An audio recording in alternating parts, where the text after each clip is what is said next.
Hey everybody, probably can't see me, but it's Ben here from Performer Magazine again with another really quick tip on your Partscaster build.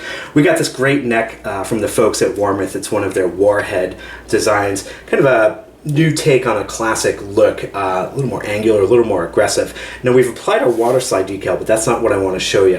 One of the things that nobody ever tells you about when you're building a Partscaster from scratch is this little guy. Now this is your string tree, and what you want to do here is add a little bit of extra downward pressure on the high E and B strings as they pass over the nut to the tuning pegs.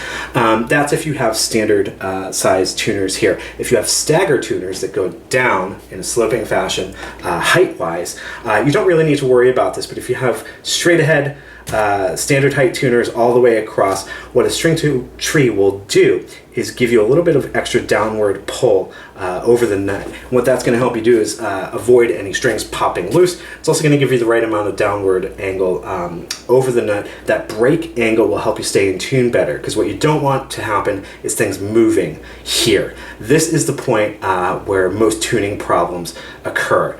That's due to slippage, that's due to improperly cut nut slots. It's usually nothing to do with the tuners themselves. So on a standard Strat or a Jazzmaster type of build, even a Telecaster, you're going to want one or maybe two string trees to get that downward break angle properly over the nut.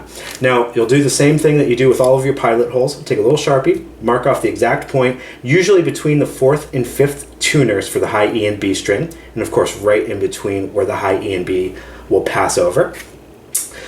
This will be a 1/16 pilot hole. You're going to want to drill just a little bit in, not too far, because again, you're not going to want to go all the way through the headstock. That'll ruin this beautiful neck from the folks who worked so hard to build it at Warmoth. You got your pilot hole in, take your bit out, drop your tree over it, and then you can probably just hand screw the little screw that fits in there. No need to add power to that. You'll potentially split the wood there with a little too much force on such a small part. But that's it. Don't forget your string trees. You want that proper break angle for both tuning stability and to avoid strings popping out of the nut. All right, that was another quick tip.